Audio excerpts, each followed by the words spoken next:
Celebrations across Gaza as the ceasefire has come into effect after over 15 months of war. This has been a major breakthrough. All eyes are now on the hostage prisoner swap that will take place in a short while from now. Hamas has named 3 Israeli women hostages that it will release in a short while from now, and Israeli Prime Minister, his office has confirmed 4 other hostages will be released after 7 days. Israel, on its end, will free 90 Palestinian prisoners. Iran-backed group has asked Netanyahu government to release the list of prisoners now. Israel had earlier said that it will keep fighting until it received the names of the hostages to be released. Now, among those Israeli women hostages who are to be released today by Hamas are 24-year-old Romi Gonen, 28-year-old Emily Damari and 31-year-old Doron Steinbrecher. The Israeli Foreign Minister Gideon Saar says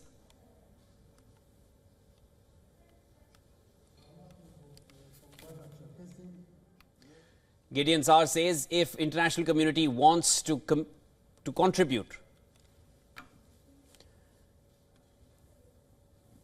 For us, it's important to achieve the objectives of the war. We are determined to achieve the objectives of the war.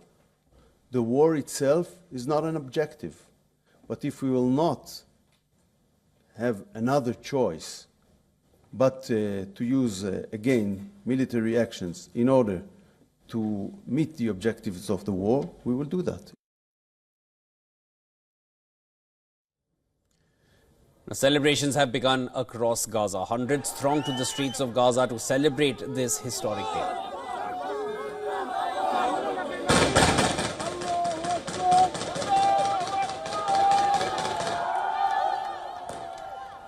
Meanwhile, people in Tel Aviv have shared their excitement as the truce comes into effect. We've been fighting this fight for the past 15 months. We think that President Trump has made a real difference now, and his ultimatum really impacted what's going on. And we know how important international pressure is. So we really need to keep the pressure up. With this ceasefire about to begin, we feel like we're on the cusp of finally getting our hostages back. 33 hostages are supposed to be coming back in the next few days. We want all of them to come back. And we're very excited that they're on the way. We really want to get all of them. That's the most important thing. Hundreds of aid trucks and ambulances are present at the Egyptian side of the Rafah crossing, poised to enter from Egypt as soon as they get the all-clear sign to deliver aid. Egyptian Foreign Minister Badr Abdelati said 600 trucks a day would enter Gaza, including 50 carrying fuel.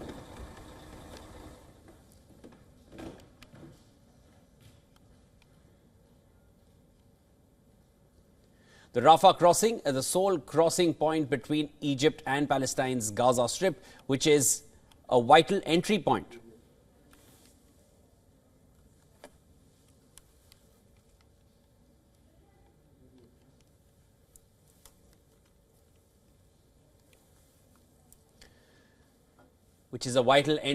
For aid, has been closed since May when Israeli forces seized the Palestinian side.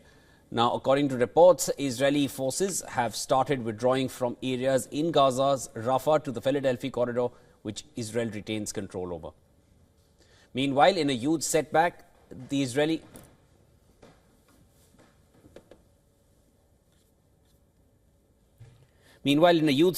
Netanyahu cabinet, the Israeli far-right Minister Ben-Gvir's party has quit the ruling coalition. The party of Israel's hard-line National Security Minister Ben-Gvir says its cabinet ministers submitted their resignations from the government in opposition to the Gaza ceasefire deal. The departure of the Jewish Power Party from Netanyahu's government does not bring down the coalition or affect the ceasefire, but it destabilizes the coalition.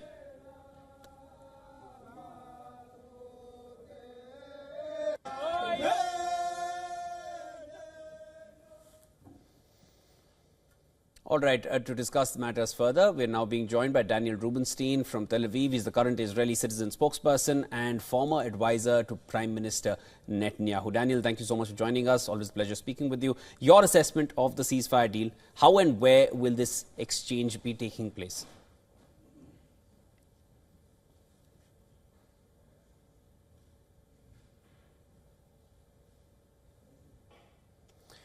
All right, we're just trying to re-establish that connectivity with Daniel Rubenstein, who's joining us from Tel Aviv. A little audio issue there to give our audiences an understanding of where we are right now. It's been a major breakthrough. The Gaza ceasefire has come into effect after over 15 months of war. All eyes are on the hostage prisoner swap that will take place in a short while from now. The deal was delayed by a couple of hours after Israel demanded the names of the hostages to be released.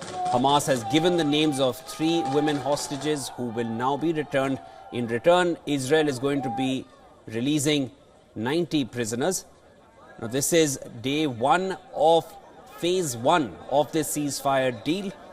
Phase 1 out of 3 phases. Phase 1 out of these 3 phases has been the easiest one to implement. And this is day 1. The next set of hostages which will be released from Hamas captivity will be a week from now. Today, in a matter of hours from now, we'll be seeing the release of the first set of hostages since November 2023. All right, let us try to re-establish that connection with Daniel Rubenstein, who's joining us from Tel Aviv. Daniel, all right, we have you back. Your assessment of the ceasefire, how and when do you feel this exchange is going to take place of the hostages coming in from Gaza and the prisoners that Israel will be releasing? It looks like the beginning part of phase 1 of the hostage release deal will take place within a few hours. Hamas has announced just past the deadline the 3 Israeli women that it will release. I think it's important to point out what an absurd situation that we find ourselves in 15 months after the October 7th massacre. It's somehow normal that the Hamas government could send 3,000 terrorists to go house to house in Israel to gun down people at a music festival and to take hostages, and that Israel, the only way that it can get its hostages back is by freeing mass murderers from prison. This is what Hamas is demanding. It's demanding that people who carried out horrific terrorist attacks will be released. The Israeli public wants its sisters, its daughters, its mothers, its fathers, its brothers to be home. We are willing to pay a price to bring them home, but we must focus on the big goal also, which is that Hamas, this government which carried out the October 7th massacre and took the hostages, cannot be allowed to remain in power in Gaza in the future. We cannot be in peace, living in peace with a government that is calling for our destruction. Right now, we have found a way to free some of the hostages. I hope there will be more pressure on Hamas and Hamas's backers, countries like Qatar and Turkey and Iran, to encourage Hamas to release all of the hostages immediately and build a better future for the Israeli and Palestinian people alike. Daniel, just hours ago, and this was a little earlier in the day when we started reporting on this for the day, it was said that the deal is not officially been agreed upon. It's not starting because there's been again there is a lapse in a complete agreement in terms of the names of the hostages. Going further from here, now let's talk about what comes next. Do you feel Israel would want the names of the hostages well in advance so that there's no further delay and things get streamlined? Because everything seems to be contingent on a lot of factors leading this entire deal, a lot of fragility. Going forward, how do you feel the next stage of exchanges is going to take place? Well, what happened in the past 24 hours was that Hamas did not keep its end of the deal. Hamas was supposed to announce the names of the hostages that it will release 24 hours in advance of the agreed time of the release. Hamas did not do that, and there were many questions about, is this deal actually going to happen? Where is Hamas? Why are they not answering? Why are they not giving the names? So Hamas finally released the names of these 3 women. And I would predict that Hamas will continue to do this and make some sort of sick reality TV show about the names of the hostages that it will release. We don't even know the condition of the hostages that Hamas is going to release. These women have been in captivity in underground tunnels, in family homes. We don't know for 470 days. And Hamas is waiting past the last possible moment to even inform the Israeli public of who it's going to release. We have the names now. We'll see how the rest of today goes. I'm sure all of the people of Israel will be glued to their television sets to watch the handover of the Israeli hostages to the Red Cross. They will then be transferred to Egypt, and at that point their identity and well-being will be confirmed, and the Israeli side will begin to release Palestinian terrorists from its prisons. Daniel, now I just want to focus on the internal aspects of what's happening in Israel, because there have been some big developments on that front as well. Ben Gvir's announcement to leave the Netanyahu coalition government. How much does this weaken Netanyahu's hold or affect Netanyahu's hold in parliament? What would be the implications? I would say it does not weaken his hold very much at all, because a number of weeks ago, he added to his governing coalition a small party that had previously broken away from his ruling party. This party is called the New Hope Party, and it's led by the current foreign minister, Gideon Sa'ar. So the prime minister has a comfortable governing majority.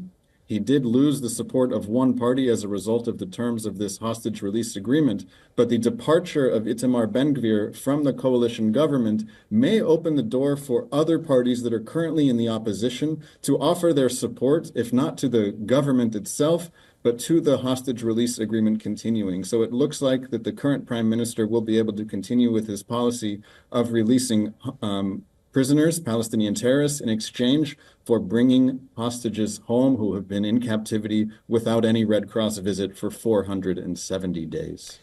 Daniel, and very quickly before we wind this, as of now, with the amount of information that is out there, if you can help us understand where exactly the exchange is going to take place. The prisoners will be brought at a specific point. Is it going to happen hand to hand? Is it happening at different locations? Where will the hostages be brought? Where do where does Hamas and Israeli officials, where do they meet? Is it going to be a face-to-face interaction? How does it really play out?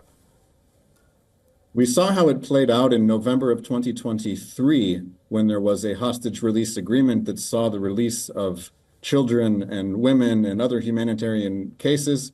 This was November 2023, and we saw exactly how it worked. So what Hamas does is it brings the hostages out of captivity to a central point that it tells the Red Cross, the International Red Cross, it tells the Red Cross where to meet to pick up the hostages.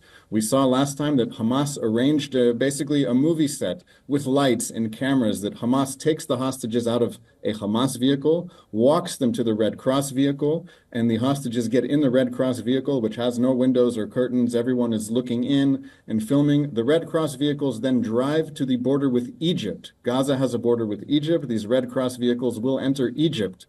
And there in Egypt, the identity of the hostages will be confirmed. And at this point, Israel will begin to release the Palestinian terrorists that it's agreed to release from Israeli prison. And while this is happening, the hostages will come from Egypt and enter Israel, where they will be taken to hospitals to meet their families and to begin the long and difficult path to recovery. Thanks so much for breaking that down for us, Daniel. As you suggest, it's going to be a repeat of the process and the procedure that was followed back in November 2023. After November 2023, the next set of exchanges that we're seeing are taking place in January 2025. He is only hoping that this fragile deal remains strong enough to see it through all the phases that can be envisioned as of now. That was Daniel Rubenstein joining me from Tel Aviv. Thank you so much. Thank you.